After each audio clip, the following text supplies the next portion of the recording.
Então oferecemos este momento em reparação ao Imaculado Coração de Maria. Ave Maria, cheia de graça, o Senhor é convosco. Bendita sois vós entre as mulheres, e bendito é o fruto do vosso ventre, Jesus. Santa Maria, Mãe de Deus, rogai por nós, pecadores, agora e na hora da nossa morte. Amém. Então podemos nos sentar.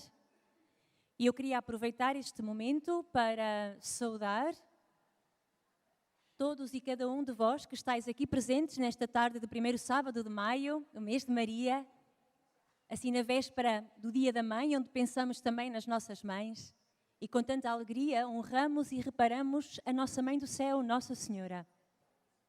Queria saudar também todos aqueles que nos acompanham pelos meios de comunicação social e que têm manifestado um grande carinho ao Santuário de Fátima por este momento estar também a ser transmitido e, portanto, partilhado por quem não pode vir. E a minha primeira pergunta, já sabem qual é que levantem o braço, se faz favor, ou se calhar ainda não sabem, levantem o braço, por favor, quem está aqui hoje pela primeira vez a fazer este programa dos primeiros sábados. Ora, muito bem, aqui à minha direita tenho um grupo muito interessante, e agora aqui à minha esquerda, pois é um grupo maior, à esquerda fica sempre mais gente. Pois estejam todos muito bem-vindos. Eu chamo-me Ângela, sou religiosa da Aliança de Santa Maria, e juntamente com outros membros deste santuário, preparamos uma catequese que não faz parte do primeiro sábado, mas nós gostamos de a partilhar com os peregrinos de Nossa Senhora, para irmos penetrando e conhecendo cada vez mais o espírito do que é a mensagem de Fátima, do acontecimento, e preparamos de seguida também a reflexão sobre um dos mistérios do Rosário. Isto sim faz parte do primeiro sábado, e hoje temos o mistério da Ascensão. Então pergunto agora quem é que não está aqui pela primeira vez. Muito bem, com uma grande alegria que nos voltamos a encontrar. Temos sempre saudades de mês a mês deste momento onde tomamos consciência de como somos uma família de batizados, irmãos em Cristo, que sentimos a presença da Virgem Maria como nossa mãe, de uma forma muito especial. Ora bom, para aqueles que cá estiveram da outra vez, alguém se recorda de qual foi o tema que foi apresentado? O Francisco ou terá sido a Jacinta? Foi o Francisco, muito bem. Eu acho que foi o Francisco, eu não estive cá. Mas eu vou perguntar para ver se estiveram atentos. Portanto, vamos estar atentos hoje, porque com certeza no próximo mês quem fizer vai perguntar qual foi o tema que hoje tratamos. Hoje escolhemos um tema também um pouco diferente, do qual creio que ainda não foi falado neste conjunto de primeiros sábados, que é o tema da sétima aparição.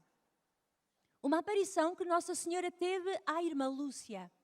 E eu vou contar a aparição, de que é que consta, e preparei 2 ou 3 pensamentos para a nossa reflexão nesta tarde, para irmos meditando. Se recordam bem, em 13 de maio de 1917, ou seja, na primeira aparição, Nossa Senhora teve este diálogo com os pastorinhos. Não tenhais medo, que eu não vos faço mal. Perguntou-lhe a Lúcia, de onde é vosso Messê? E Nossa Senhora disse, sou do céu. Depois a Lúcia pergunta, e o que é que vosso Messê me quer? E Nossa Senhora responde isto, vim para vos pedir que venhais aqui 6 meses seguidos, no dia 13, a esta mesma hora. Depois direi quem sou e o que quero. E voltarei ainda aqui uma 7ª vez. Ou seja, de maio a outubro temos 6 meses, 6 aparições, e Nossa Senhora promete voltar ainda uma 7ª vez. E é desta 7ª aparição que eu hoje vos vou falar. Primeira coisa, quando aconteceu? Olhem, já o Francisco tinha morrido. E em que ano morreu o Francisco? 1919. Muito bem, estamos a viver o centenário da sua morte, 2019. Já tinha morrido o Francisco, já tinha morrido a Jacinta. E em que ano morreu a Jacinta? 1920. No próximo ano celebraremos o centenário da sua morte. Já tinha morrido a Jacinta e já tinha morrido o Francisco. Estamos em 1921, ou seja, o ano logo a seguir à morte da Jacinta. O que é que se passa? A Lúcia é a única que está viva. Como é a única que está viva, é aquela a quem todos os peregrinos se voltam para fazer perguntas, para saber o que se passa, para saber como foi, que conte de novo. E quer os peregrinos que acreditam e querem saber com muito carinho, quer algumas autoridades, quer civis, quer religiosas, que têm mesmo de provar se é verdade e vão interrogar a menina uma e outra vez, e mais outra e mais outra. Ou seja, o que é que nós temos diante de nós? Uma pequenina Lúcia, que está a ter 14 anos, que tinha acabado de sofrer a morte dos seus 2 melhores amigos, o Francisco e a Jacinta, portanto tinha dentro dela uma profunda saudade pela morte dos pastorinhos, uma profunda sensação de solidão, e por outro lado se encontra agastada, cansada mesmo. Diríamos hoje que a Lúcia estava quase a ter um esgotamento, de tão solicitada que era.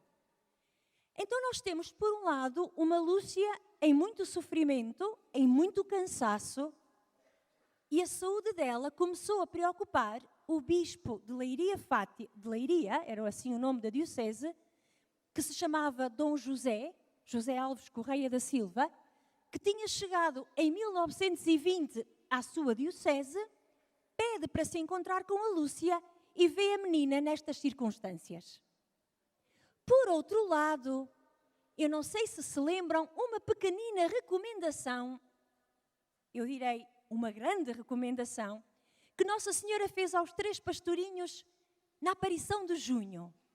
Ela diz: quero que rezem o terço e quero que aprendam a ler.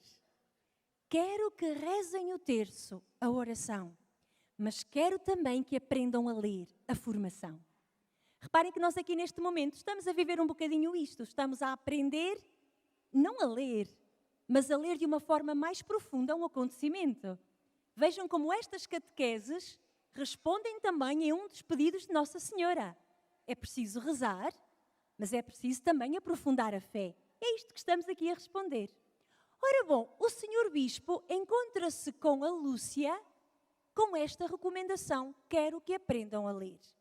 E então, para que a Lúcia, a adolescente Lúcia, pudesse aprender a ler, mas num clima um pouco isolado deste barulho que andava à volta de Fátima, o Senhor Bispo decide mandar a Lúcia para o Porto, para um colégio que tinham as religiosas de Santa Doroteia, onde a Lúcia seria acolhida para aprender a ler, para se formar e, por outro lado, para se defender um pouco de todas estas solicitações que já estavam a abalar a saúde dela.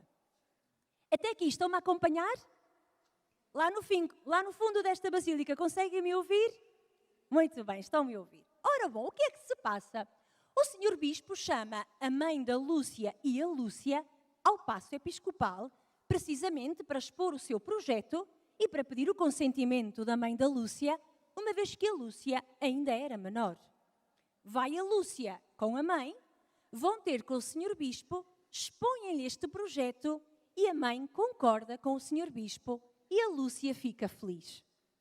Marca-se o dia da partida, 16 de junho de 1921, 16 de junho de 1921, e no dia anterior a Lúcia, que nunca tinha saído de Fátima, vai despedir-se dos seus lugares que tanto amava.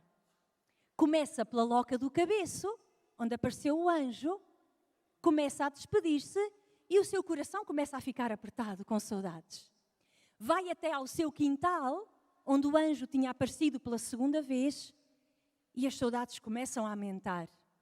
Vai até à paróquia, despedir-se do sacrário, onde fez tanta adoração a Jesus escondido, e o coração fica ainda mais triste.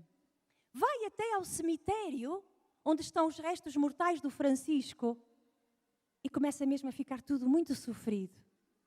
A Lúcia começa a ficar tão angustiada que diz isto e registra no seu diário. De novo em Fátima, depois de vir de Leiria, guardei o meu segredo, mas a alegria que eu senti ao despedir-me do Senhor Bispo durou pouco tempo. Lembrava-me dos meus familiares, da casa paterna, da Loca do Cabeço, dos Valinhos, do Poço. E agora iria deixar tudo isto de uma vez para sempre e nem sei bem para onde. Disse ao Senhor Bispo que sim, mas agora vou dizer-lhe que me arrependi e vou dizer-lhe que não. Ou seja, quem é que temos? Temos uma Lúcia que com o sofrimento diz, eu disse ao Bispo que sim, mas agora eu vou dizer que não quero ir para o Porto. E então, continua a Lúcia, estava nesta luta quando fui à cova da Iria. E assim, solícita, escreve a Lúcia, mais uma vez desceste à terra. E foi então que senti a tua mão amiga e maternal tocar-me no ombro. Levantei o olhar e vi-te. Eras tu, a mãe bendita, a dar-me a mão e a indicar-me o caminho. Os teus lábios descerraram-se e o doce timbre da tua voz restituiu a luz e a paz à minha alma. E disse Nossa Senhora, aqui estou pela 7ª vez. Vai, segue o caminho por onde o Senhor Bispo te quiser levar. Essa é a vontade de Deus. E escreve a Lúcia, repeti então o meu sim. Agora bem mais consciente do que o sim que tinha dado no dia 13 de maio de 1917. E enquanto de novo te elevavas ao céu, como num relance, passou-me pelo espírito toda a série de maravilhas que naquele mesmo lugar, havia apenas 4 anos, ali me tinha sido dado contemplar. E termina o relato da Lúcia relativamente à 7ª aparição. Então vamos ver de novo, vamos fazer uma síntese de como estava a Lúcia. A Lúcia olhava para trás, para o seu passado, e sentia saudades. Sentia um aperto do que ia deixar. Ia deixar a sua terra, ia deixar estes lugares benditos. Olhando para trás, a Lúcia sentia-se triste. Olhando para a frente, para o futuro, sentia medo. Dizia ela, e vou para um lugar que nem sequer conheço, um lugar desconhecido, sem a minha mãe, sem os meus amigos, ou seja, tudo para a Lúcia parecia escuro. As saudades, o medo do futuro, o que ela sabia que ia deixar e que lhe estava a custar muito e o que ela não sabia que ia encontrar e que lhe estava a infundir medo. Vemos a Lúcia com um coração angustiado, um coração a sofrer, com medo, em luta interior. E o que é que faz a Lúcia? Muito engraçado. Estava nesta luta, diz a Lúcia, quando fui à cova da Iria. Ou seja, o que é que faz a Lúcia? Vai rezar. E já nisto temos uma coisa muito bonita, meus irmãos. Todos nós somos batizados, creio eu, mais ou menos seremos-lo todos. Quer dizer que como batizados andamos a seguir Jesus.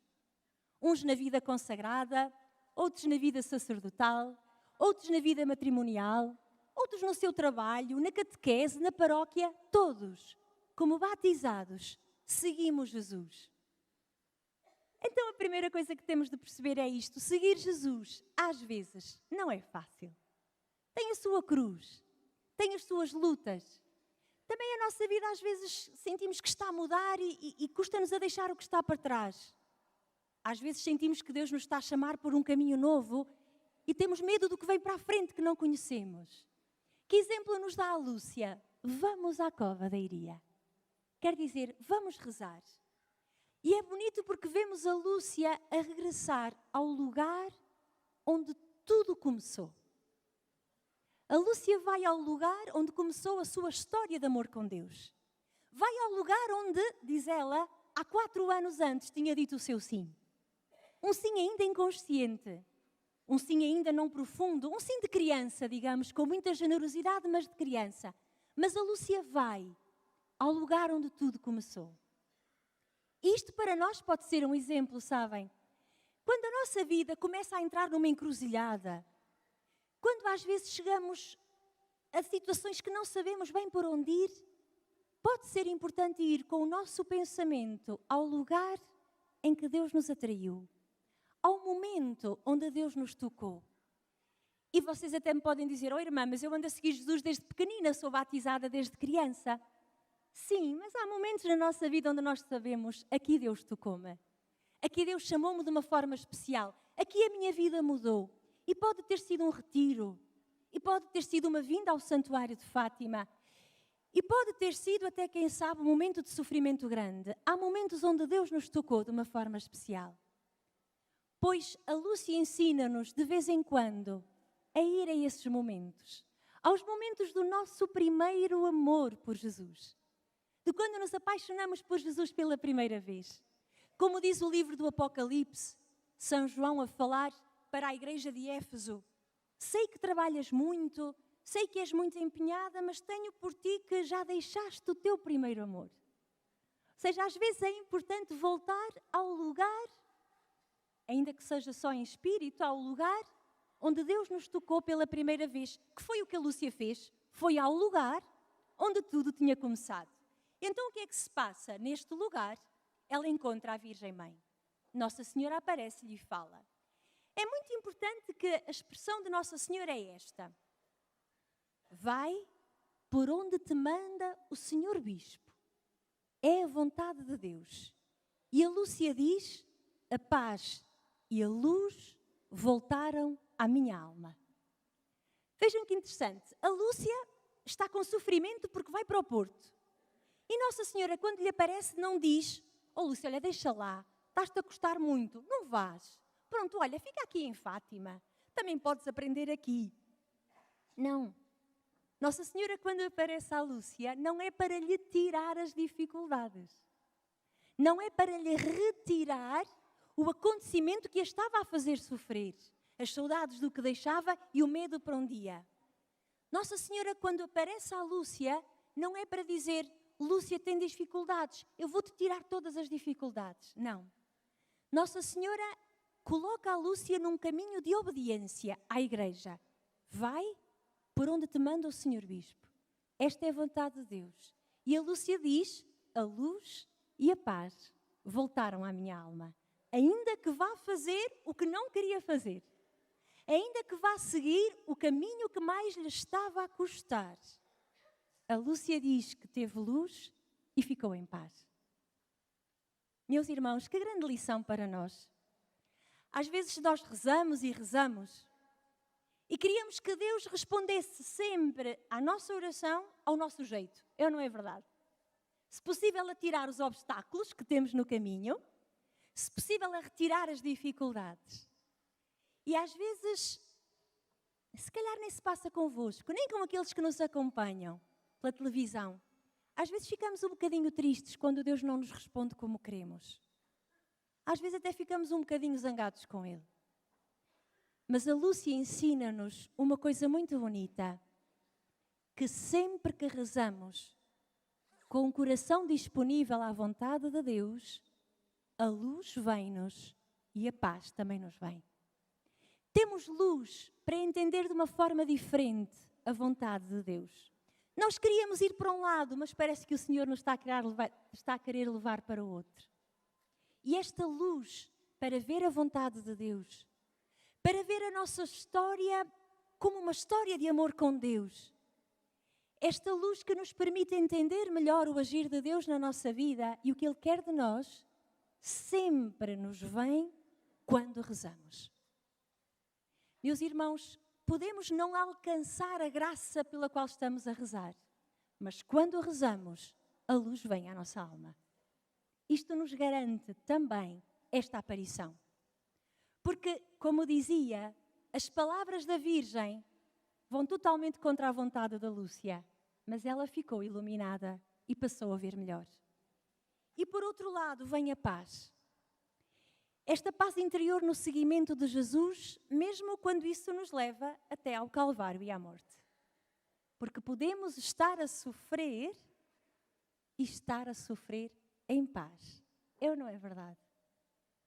Basta nos pormos a jeito e colocarmos-nos de um modo que o Senhor nos possa acolher, que mesmo no maior dos nossos sofrimentos, nós podemos estar em paz. Porque é o que o Senhor promete no dia de Páscoa. Então temos uma Lúcia que vai fazer as suas malas, vai partir para o Porto, vai sofrer e sofrer tanto, mas nunca vai perder a paz, porque sabe que está a fazer a vontade de Deus. E é muito bonita esta expressão, meus irmãos. Segue o caminho por onde o Senhor Bispo te quiser levar. Esta é a vontade de Deus. De facto, abre-se para a Lúcia uma dimensão nova, que é a dimensão da obediência à Igreja. E deixem-me repetir, irmãos, é importante dizer isto. Sabem que a santidade, a nossa santidade, é sempre na medida em que nos configurarmos com Cristo.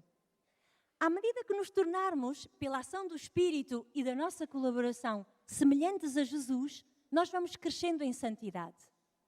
Os teólogos que andam a estudar o Francisco e a Jacinta, impressionados com a santidade destes meninos, vão nos dizendo que o Francisco se configurou com Jesus, aquele Jesus que gostava de rezar sozinho nos montes, o Jesus escondido, que gostava de se afastar das multidões e rezar. Vão nos dizendo que a Jacinta se configurava com o Jesus que vive a vida como entrega para os outros, entregando os seus sofrimentos, os seus sacrifícios, a sua paixão para que os outros tenham vida. Esta é a Jacinta. A Jacinta que se entrega com a oração e os sacrifícios para que os outros tenham vida, se convertam, tenham a paz. A Lúcia, há muitos teólogos, meus irmãos, que pegando precisamente nesta atitude da Lúcia, que vai seguir um caminho de obediência, dizem que ela se configurou com Cristo, e como diz a carta aos Hebreus e aos Filipenses, a carta aos Filipenses diz isto: Jesus tornou-se obediente até à morte e morte de cruz. A Lúcia configura-se com este Jesus. Um Jesus que é obediente. E a Lúcia foi obediente, meus irmãos. E obediente até à morte. Que morreu com 97 anos, como sabemos, quase 98. E é bonito que a Lúcia, por quem se oferece pela Igreja, é também por parte da Igreja que vai receber incompreensões, dificuldades e sofrimentos.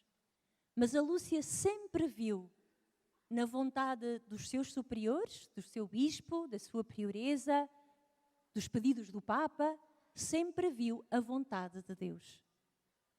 E é esta característica da Lúcia que dá credibilidade à mensagem de Fátima.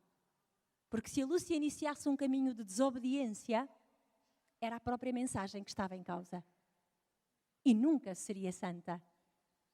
Por isso, esta aparição, a sétima, é uma aparição fundamental para a espiritualidade da irmã Lúcia. Aprendeu a obedecer. E se calhar como Jesus, e diz-nos a carta aos Hebreus, Jesus, leio a carta aos Hebreus no capítulo 5, nos dias da sua vida terrena, apresentou orações e súplicas àquele que o podia salvar da morte. E foi atendido pela sua piedade. Apesar de ser filho de Deus, aprendeu a obediência. E por aquilo que sofreu, tornou-se para todos os que lhe obedecem fonte de salvação. Também a Lúcia, meus irmãos, que ficou na terra mais um pouco, como lhe disse Nossa Senhora em junho, aprendeu a obedecer. A obedecer à Igreja por quem se oferecerá. E por causa disso, com o seu exemplo, eu sei que a Lúcia também hoje, para cada um de nós, é motivo de salvação.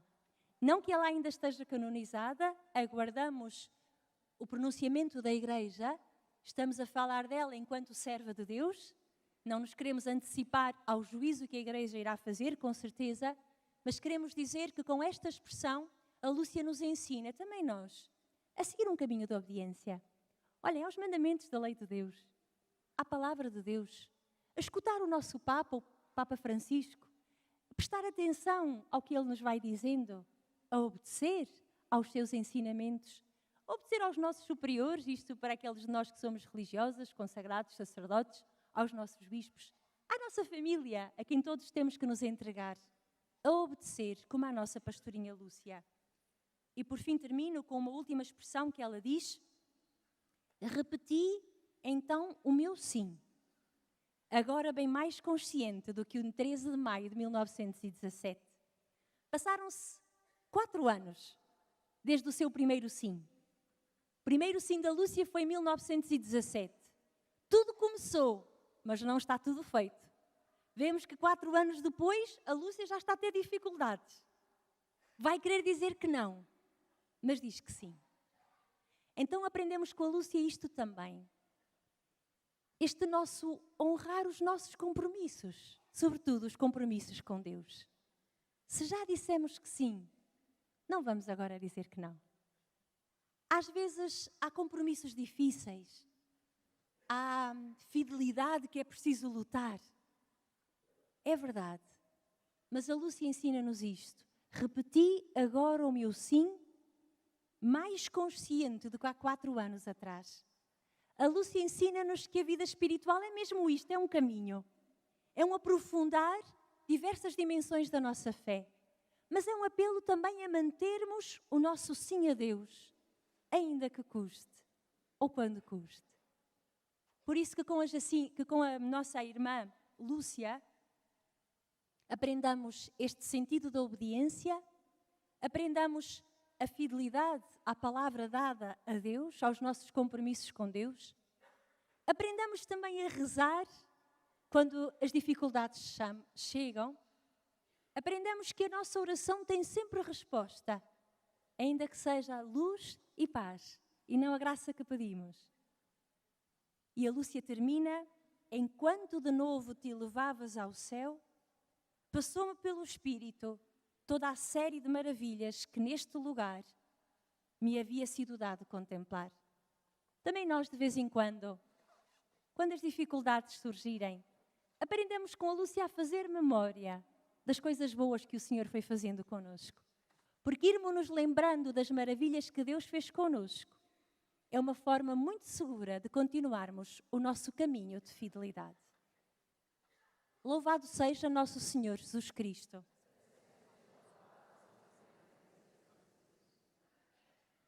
Preparamo-nos agora para a adoração. Quando o Santíssimo estiver presente no altar, no início poderemos nos colocar de joelhos, quem puder, para a adoração.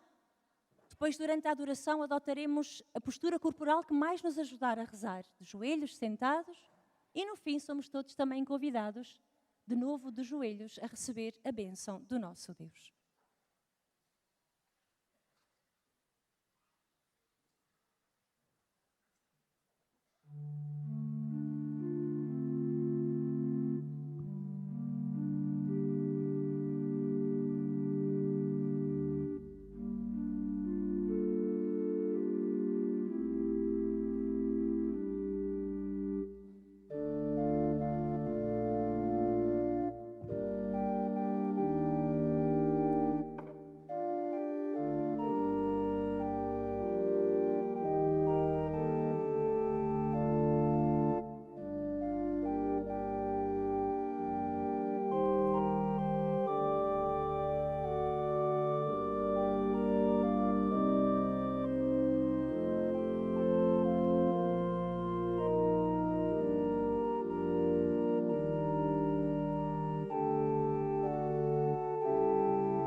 Santíssima Trindade, Pai, Filho e Espírito Santo, adoro-vos profundamente e ofereço-vos o preciosíssimo corpo, sangue, alma e divindade de Jesus Cristo, presente em todos os sacrários da terra, em reparação dos ultrajes, sacrilégios e indiferenças com que Ele mesmo é ofendido, e pelos méritos infinitos do seu Santíssimo Coração e do Coração Imaculado de Maria, peço-vos a conversão dos pobres pecadores.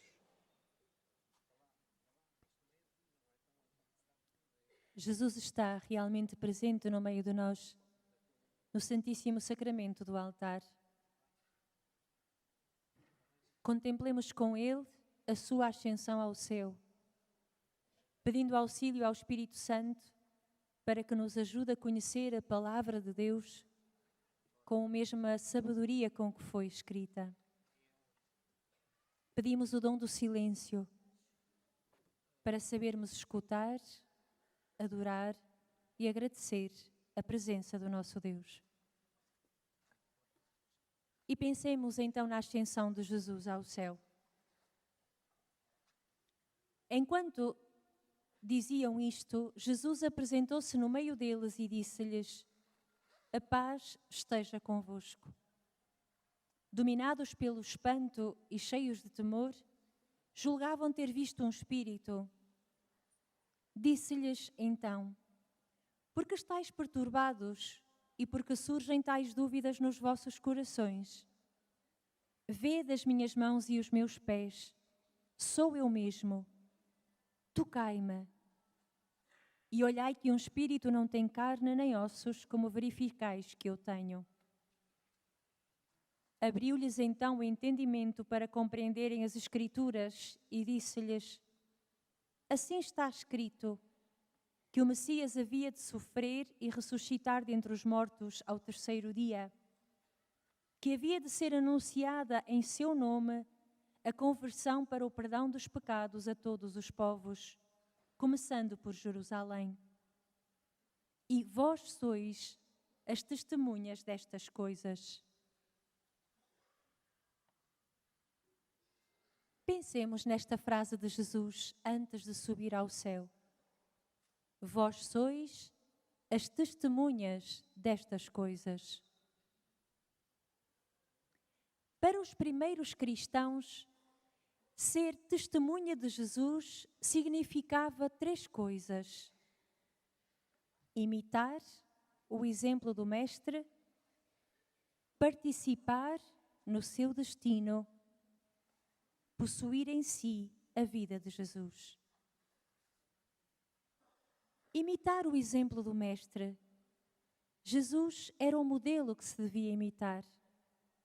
E o discípulo é chamado a contemplar o modo de agir do seu Senhor, a imitar para o poder seguir. Mas não é só olhar e imitar. Ser testemunha é também participar no seu destino. É estar preparado para comprometer-se com Ele. Estar preparado a partilhar da sua cruz, do sofrimento, das perseguições e incompreensões que Jesus sofreu. Ser testemunha é possuir em si a vida de Jesus. Significa uma profunda configuração com Cristo, até poder dizer com um outro grande amigo de Jesus, São Paulo: já não sou eu que vivo, é Cristo que vive em mim. Este mandato de Jesus, antes de subir ao céu, tem uma atualidade muito grande nos dias de hoje. Por isso, em silêncio, enquanto adoramos o Senhor, pensemos: estou disponível? Quero responder a este convite de Jesus para ser sua testemunha? Percebo, por exemplo, que participar nos primeiros sábados não pode ser apenas um momento de consolação espiritual para nós, pessoalmente, mas é um dom que me é dado para eu ser testemunha do Senhor ressuscitado no lugar onde vivo, na minha família ou onde trabalho. em silêncio, meditemos se estamos dispostos a imitar Jesus, a participar do seu destino, a fim de querer ter dentro de mim a sua vida. Rezemos em silêncio.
Rezemos juntos.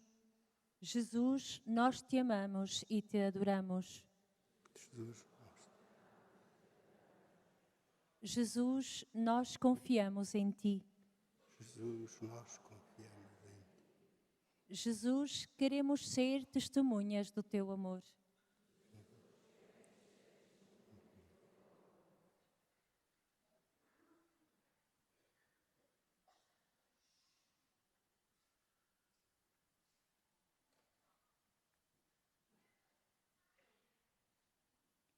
Continua o Evangelho de São Lucas. E eu, diz Jesus, vou mandar sobre vós o que o meu Pai prometeu, o Espírito. Entretanto, permanecei na cidade, até serdes revestidos com a força do alto. Depois, levou-os até junto de Betânia, e erguendo as mãos, abençoou-os. E enquanto os abençoava, separou-se deles e elevava-se ao céu. Erguendo as mãos, abençoou, e enquanto os abençoava, separou-se deles e elevava-se ao céu. O momento de deixar os discípulos é solene. O Papa Bento XVI escreveu que Jesus parte abençoando. Abençoando, parte, e na bênção permanece. As suas mãos, continua o Papa, continuam estendidas sobre este mundo. As mãos de Cristo que abençoam são como um teto que nos protege, mas ao mesmo tempo são um gesto de abertura que fende o mundo, abre o mundo para que o céu penetre nele e nele possa afirmar a sua presença.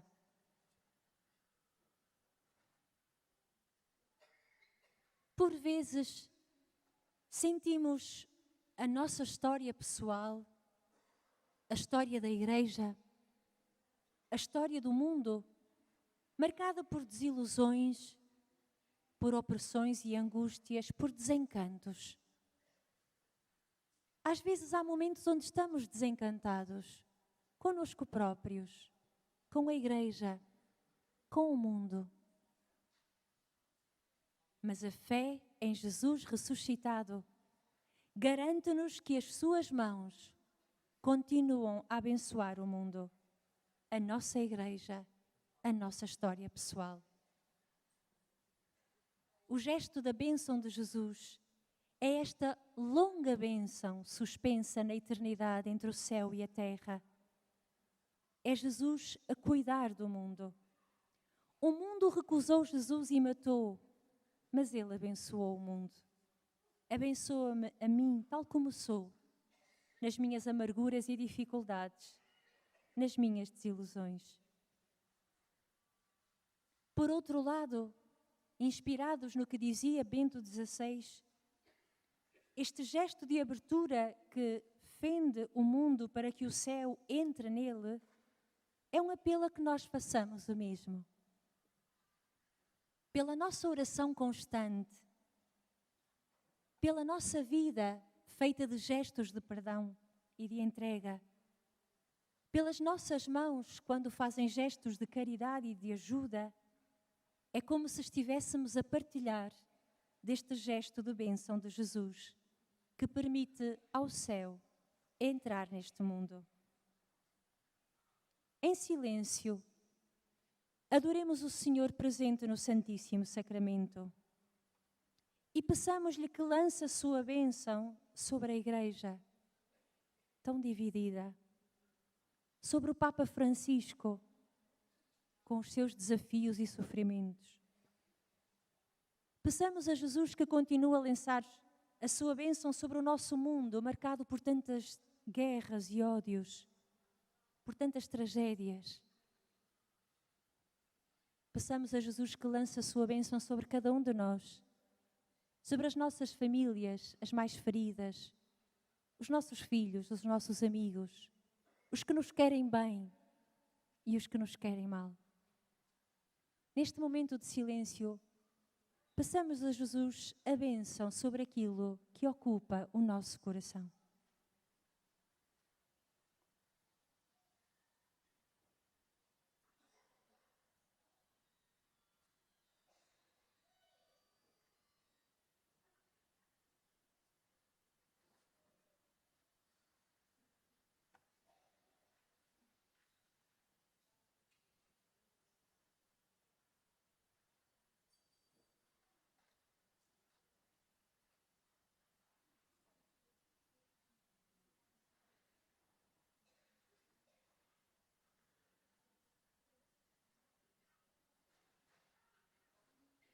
Recemos juntos. Jesus, nós te amamos e te adoramos. Jesus, nós te amamos e adoramos. Jesus, ensina-nos a amar os nossos irmãos. Jesus, ensina-nos a amar os nossos irmãos. Jesus, ensina-nos a ser uma bênção para as nossas famílias. Jesus, ensina-nos.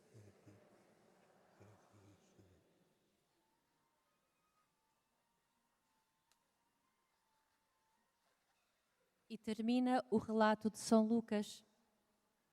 Enquanto Jesus se elevava, eles estavam prostrados. E depois de se terem prostrado diante dele, voltavam para Jerusalém com grande alegria. E estavam continuamente no templo a bendizer a Deus. Voltaram com grande alegria. Esta conclusão surpreende-nos. Lucas garante que os discípulos ficaram cheios de alegria depois de o Senhor se ter afastado definitivamente deles. Nós esperaríamos o contrário. Esperaríamos que tivessem ficado tristes, transtornados. Afinal, ficaram com uma enorme missão. Uma missão que ultrapassa as suas forças e que parece que não se consegue realizar. E Jesus afasta-se deles. E nós bem sabemos que qualquer despedida deixa atrás de si uma tristeza. E os apóstolos, pelo contrário, voltam para Jerusalém com grande alegria. Como compreender tudo isto? O que podemos deduzir é que os apóstolos sabem que Jesus parte, mas não se sentem abandonados por Ele. Não pensam que Jesus desapareceu para sempre num céu inacessível, mas têm a certeza de uma presença nova, uma nova forma de Jesus estar presente no meio deles. No relato de Mateus, a promessa de Jesus é muito clara. Eu estarei convosco todos os dias até ao fim dos tempos. Meus irmãos, Jesus está aqui conosco hoje, 2000 anos depois destas palavras. a alegria dos discípulos depois da ascensão, mostra precisamente a certeza e a confiança nestas palavras de Jesus. Em silêncio, adoremos o Senhor presente no Santíssimo Sacramento. Agradeçamos-lhe o seu imenso amor por cada um de nós, que o levou a querer ficar conosco nesta presença eucarística, na palavra que lemos em cada celebração litúrgica, na Santa Escritura, nos sacramentos da Igreja, na comunidade que reza. Jesus está no meio de nós. Peçamos-lhe que em nós aumente a certeza desta sua presença, sobretudo nos momentos onde possamos estar a viver dificuldades, tristezas, momentos de trevas, diríamos assim.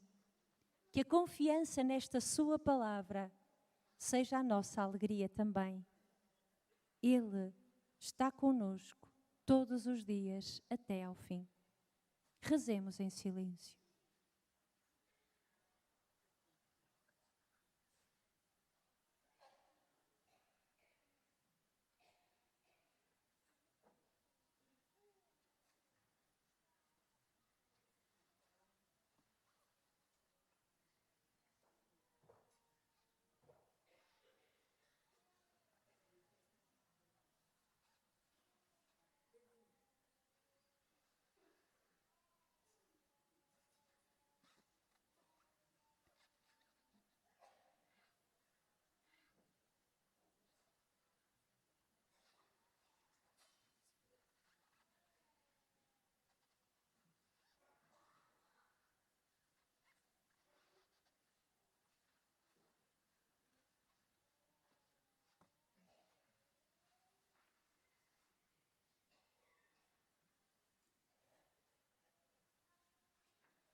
Rezemos juntos. Jesus, nós te amamos e te adoramos. Jesus, nós te amamos e te adoramos. Jesus, nós confiamos em ti. Jesus, nós confiamos em ti. Jesus, obrigada porque estás conosco até ao fim. Jesus, obrigado porque estás conosco até ao fim.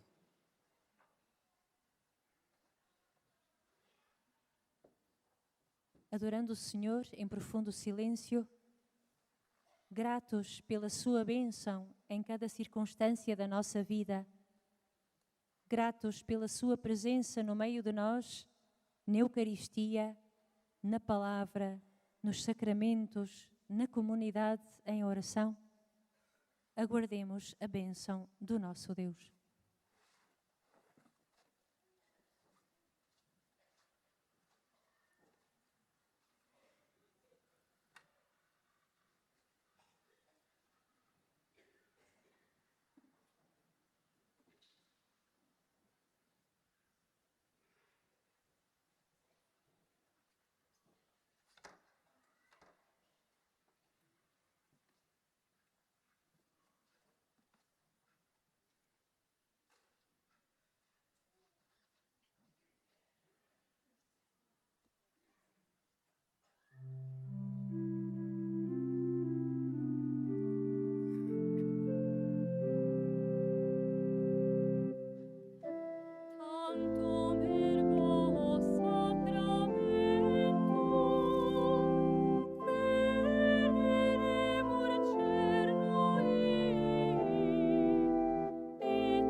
Oremos.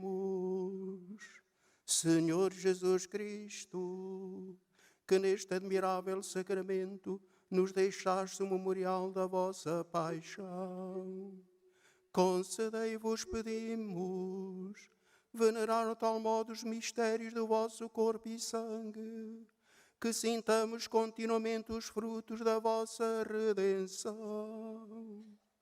Vós que sois Deus com o Pai, na unidade do Espírito Santo.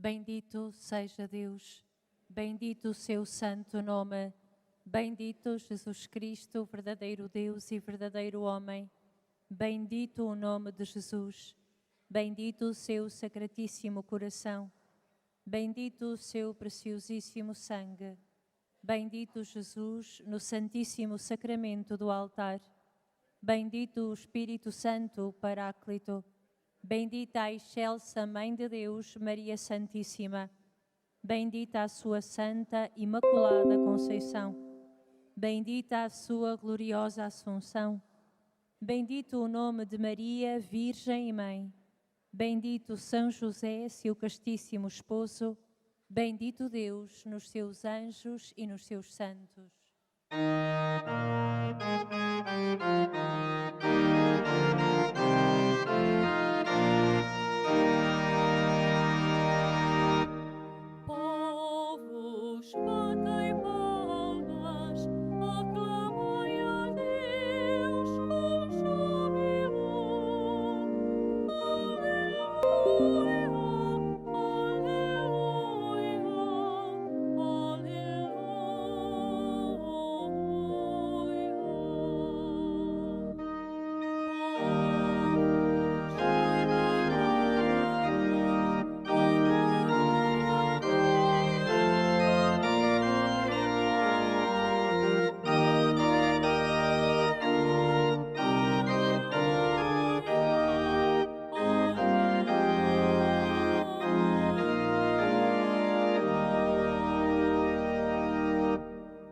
Então, a todos os peregrinos que estiveram aqui hoje pela primeira vez, são convidados a continuar a vir. Em cada primeiro sábado de cada mês temos um encontro como estes.